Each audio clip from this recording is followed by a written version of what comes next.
Le 23 septembre 2025, la nouvelle est tombée comme une déflagration. Claudia Cardinal, légende vivante du cinéma européen, s'est éteinte à l'âge de 87 ans. Non pas dans un palace romain ni dans une villa hollywoodienne, mais dans une modeste maison de Nemours, au sud de Paris. Cette disparition inattendue, survenue loin des tapis rouges et des flashs des photographes, a bouleversé le monde du cinéma.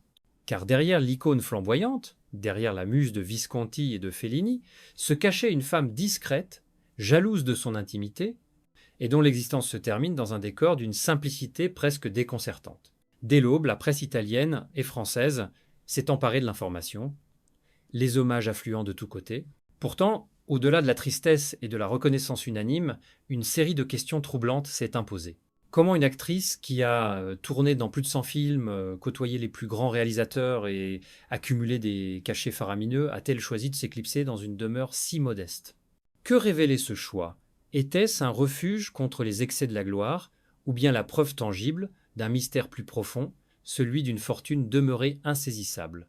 Car Claudia Cardinal, au-delà de son aura, portait en elle un paradoxe.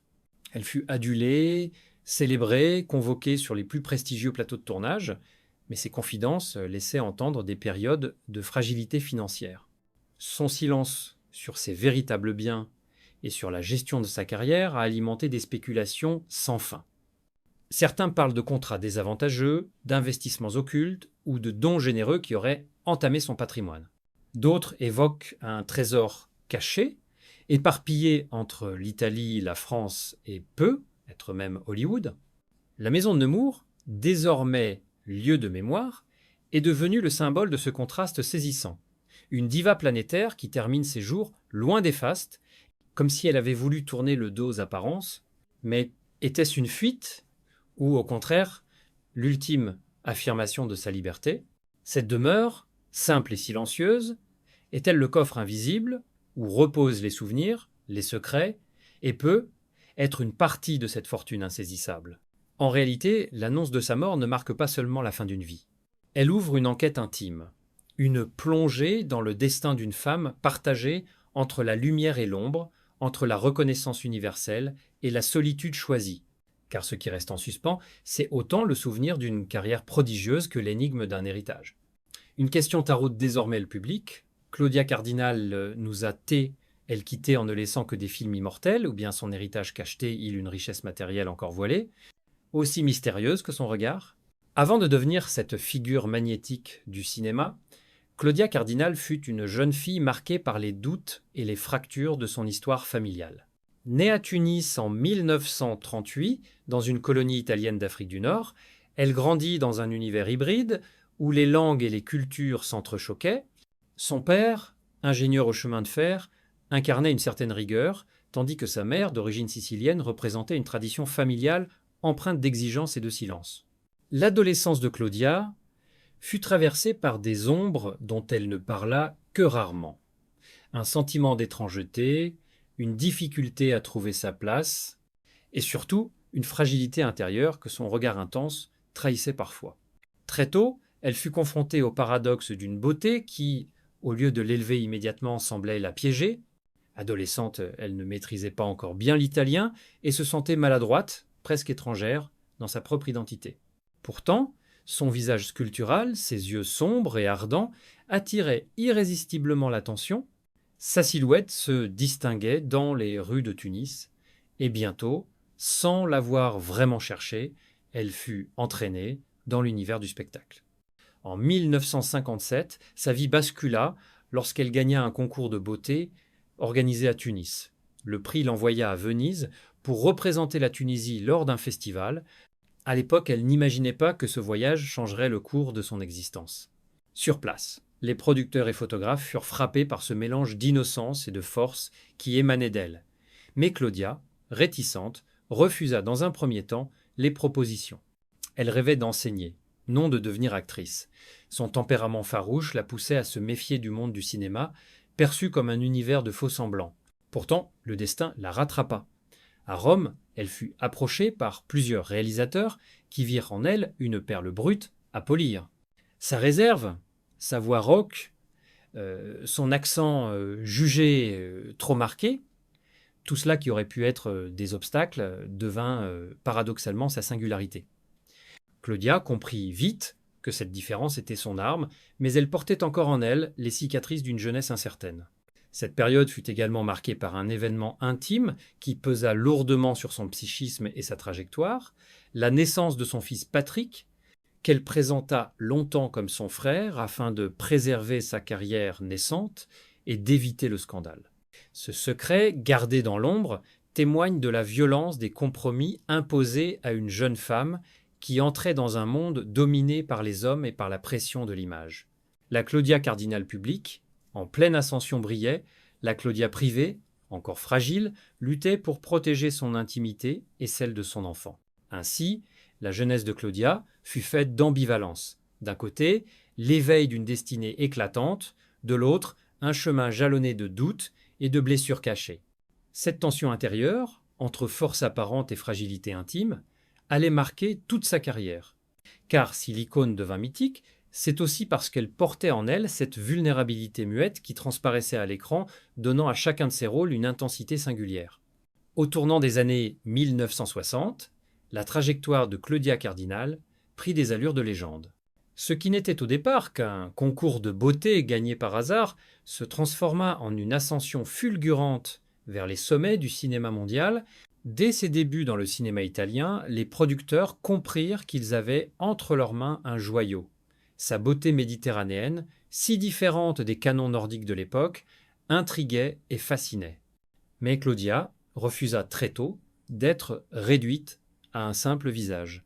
Elle voulait prouver qu'elle pouvait incarner autre chose que l'éternelle séductrice. En 1960, Luchino Visconti lui offrit une chance décisive avec Rocco et ses frères, aux côtés d'Alain Delon. Le film fut un succès critique et révéla au monde une actrice capable de transmettre intensité et profondeur dramatique. Claudia n'était plus seulement une apparition lumineuse, elle devenait une interprète. Ce rôle fut le véritable point de départ de son mythe. 3 ans plus tard, elle retrouva Visconti dans Le Guépard, aux côtés de Burt Lancaster et de Delon encore. Le bal au palais de 1963, filmé à Cannes, reste gravé dans la mémoire collective comme l'une des scènes les plus somptueuses du cinéma européen. Cardinal y rayonnait d'une présence qui dépassait l'écran. Elle incarnait l'élégance, la sensualité et le mystère d'une époque en mutation. Dans la foulée, elle collabora avec Federico Fellini sur 8 inches. Son rôle n'était pas central, mais sa simple apparition suffisait à électriser chaque plan. Fellini avait compris que son magnétisme ne nécessitait pas de longs dialogues, un regard suffisait pour semer l'énigme. En 1968, Sergio Leone la propulsa au cœur d'un autre univers avec Il était une fois dans l'Ouest. Dans ce western, elle interpréta Jill, la première véritable héroïne centrale d'un genre jusqu'alors dominé par des figures masculines. Ce rôle brisa les codes et lui offrit une reconnaissance mondiale. À 30 ans, Claudia Cardinal était devenue une star internationale. Hollywood fit les yeux doux, l'invita dans de grandes productions comme La Panthère Rose ou Les Centurions. Pourtant, contrairement à Sophia Loren ou à d'autres de ses contemporaines, elle refusa de s'installer définitivement à Los Angeles. Les contrats exclusifs lui semblaient être des chaînes. Elle préférait rester en Europe, où elle pouvait choisir ses rôles, parfois risqués, mais toujours porteurs de liberté artistique. Durant les années 1960 et 1970, elle multiplia les collaborations prestigieuses. Mauro Bolognini, Henri Verneuil, Valerio Zurlini. Elle donna la réplique à Jean-Paul Belmondo, Jean-Louis Trintignant, Marcello Mastroianni. Sa filmographie s'élargit du drame intense à la comédie légère, confirmant qu'elle n'était pas une simple muse, mais une actrice caméléon.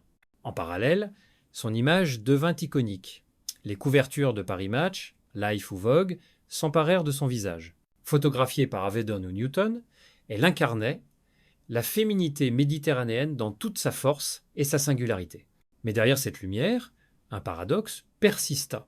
Claudia avouera plus tard « Ma beauté fut ma prison, car si le monde l'adorait, il la figeait aussi dans une image qu'elle avait du mal à dépasser. » Pourtant, c'est ce mélange de puissance et de vulnérabilité qui fit d'elle une figure éternelle.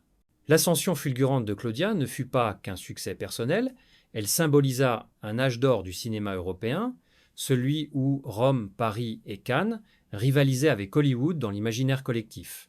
Devenue icône médiatique, Claudia Cardinal entra dans une décennie où son visage était partout. Affiches de films, couvertures de magazines, campagnes de mode, elle incarnait la femme méditerranéenne, charnelle et fière, en contraste avec l'idéal glacé des blondes hollywoodiennes. Pour le public, elle représentait la liberté, l'élégance et la sensualité. Mais cette gloire avait un revers cruel.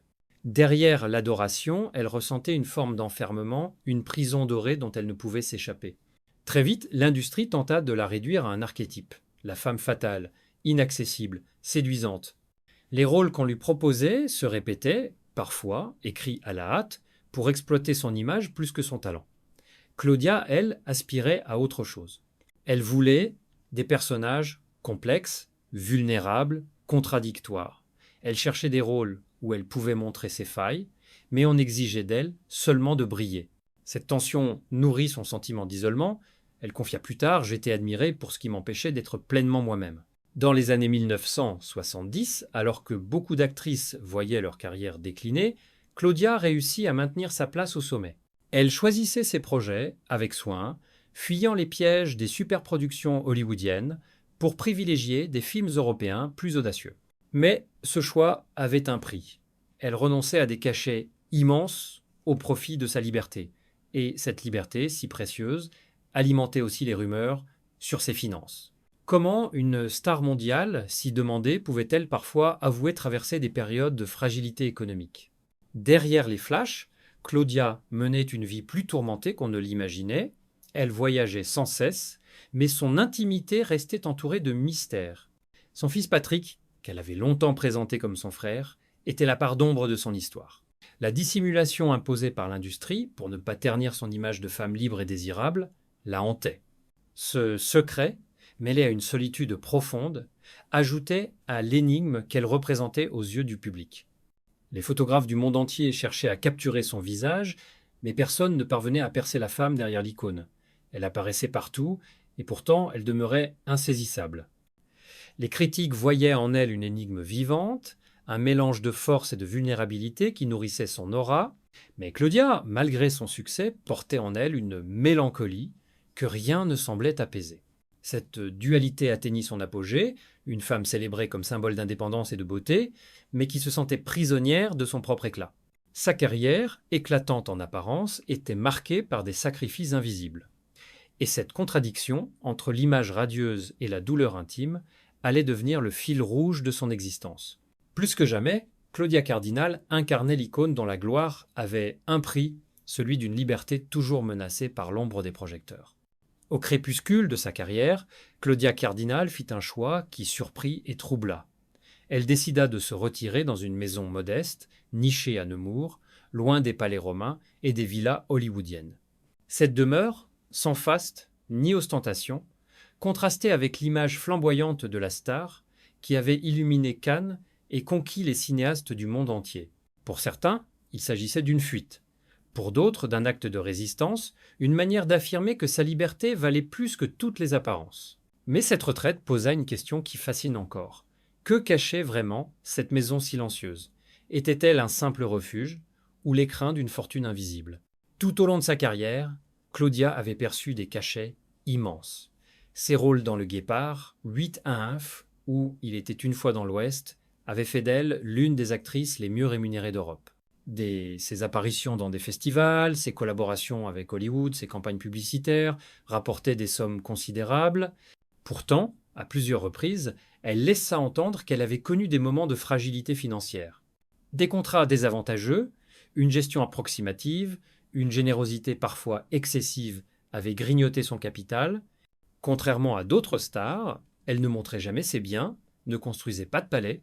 Elle préférait investir dans son indépendance, quitte à refuser des engagements lucratifs mais contraignants. Cette attitude entretint le mystère. Où était passée sa fortune?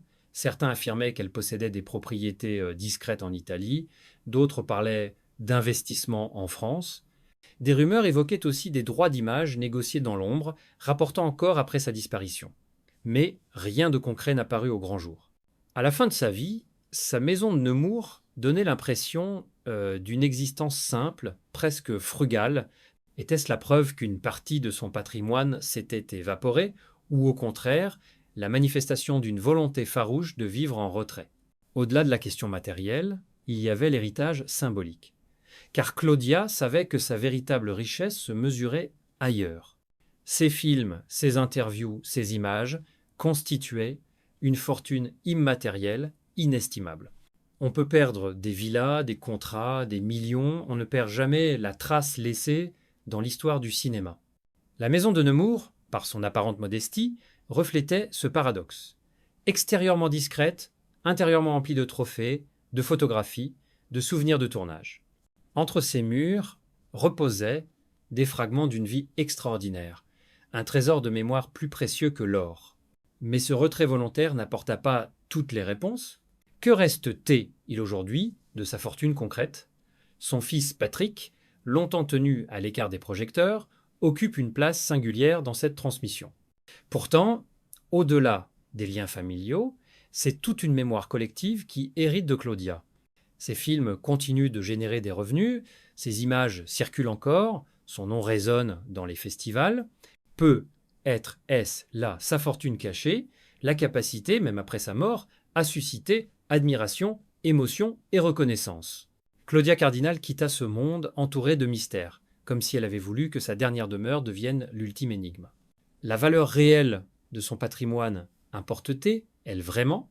Ou bien faut-il admettre que son véritable trésor réside dans la lumière indestructible de ses rôles et dans le souvenir que chaque spectateur garde d'elle?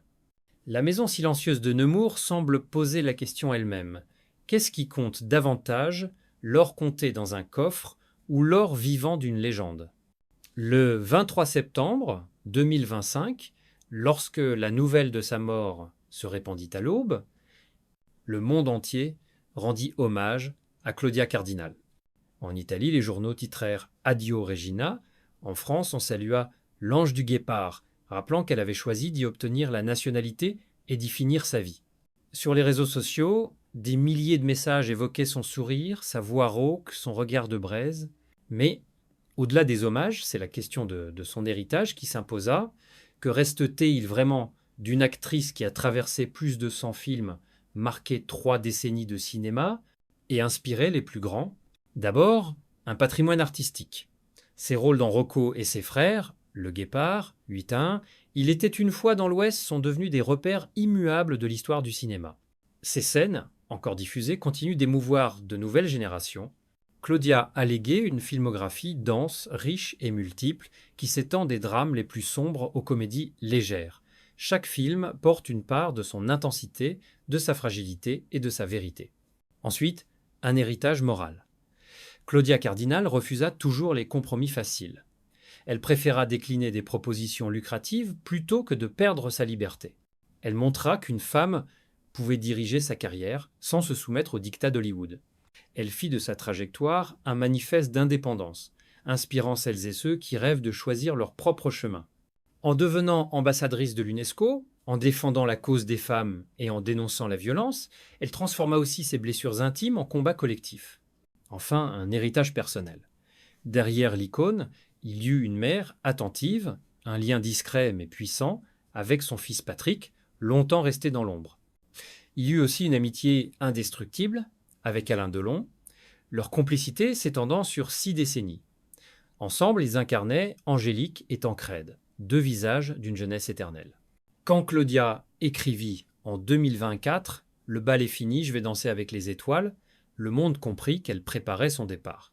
Un an plus tard, sa disparition scella cette danse silencieuse comme une continuité au-delà de la mort. Aujourd'hui, sa maison de Nemours demeure close, mais ses films parlent encore, ses images circulent, ses mots résonnent. Claudia Cardinal n'a pas seulement laissé un héritage matériel dont on ignore encore les contours. Elle a légué une lumière immortelle, faite de regards, de gestes et de souvenirs. Sa fortune véritable, celle qui échappe au bilan et aux inventaires, se trouve dans la mémoire de ceux qui l'ont admirée et dans l'émotion intacte qui saisit quiconque la redécouvre à l'écran. Ainsi, Claudia Cardinal ne s'est pas éteinte. Elle continue de briller à la croisée du mystère et de la légende.